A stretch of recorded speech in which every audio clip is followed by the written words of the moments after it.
Deuteronomy chapter 14, verse 1. Since you are the people of the Lord your God, never cut yourselves or shave the hair above your foreheads in mourning of the dead. Verse 2.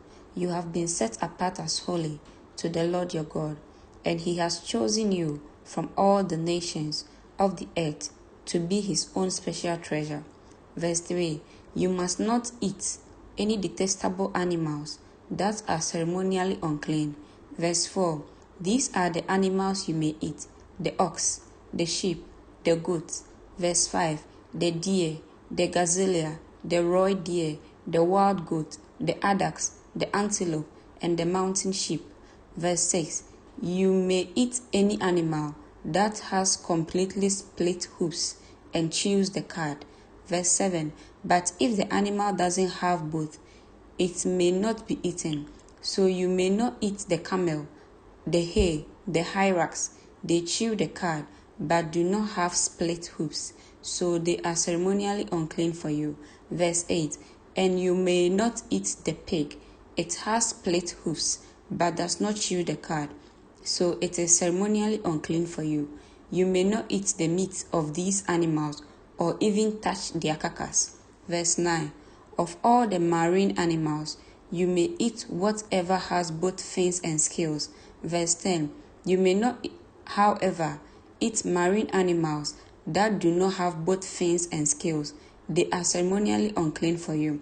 Verse 11. You may eat any bird that is ceremonially clean. Verse 12. These are the birds you may not eat: the griffin vulture, the bearded vulture, the black vulture. Verse 13. The kite, the falcon, the buzzard of all kinds. Verse 14. Ravens of all kinds. Verse 15. The eagle owl, the short-eared owl, the seagull, hawk of all kinds. Verse 16. The little owl, the great owl, the bay owl. Verse 17. The desert owl, the Egyptian vulture, the cormorants. Verse 18. The stoat, the herons of all kinds, the hippopy, and the bat. Verse 19. All winged insects that walk along the ground are ceremonially unclean for you and may not be eaten. Verse 20. But you may eat any winged bird or insect that is ceremonially clean. Verse 21. You must not eat anything that has died a natural death. You may give it to a foreigner living in your town, or you may sell it to a stranger, but do not eat it yourself, for you are set apart as holy to the Lord your God. You must not cook a young goat in its mother's milk. Verse 22. You must set aside a tithe of your crops, 1/10 of all crops you harvest each year. Verse 23.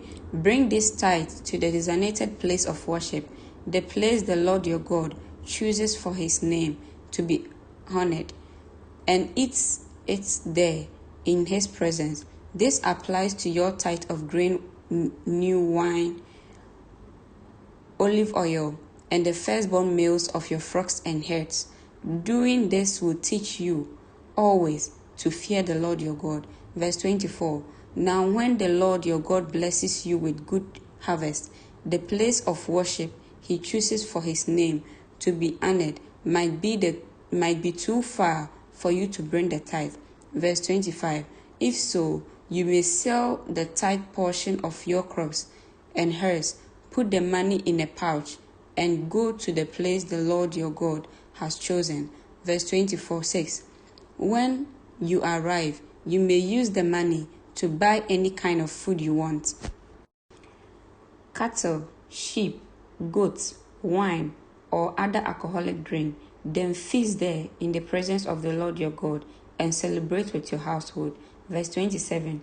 And do not neglect the Levites in your town, for they will receive no allotment of land among you. Verse 28.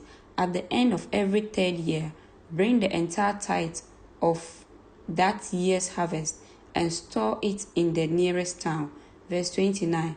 Give it to the Levites, who will receive no allotment of land among you, as well as to the foreigners living among you, the orphans, and the widows in your towns, so they can eat and be satisfied. Then the Lord your God will bless you in all your work. Amen.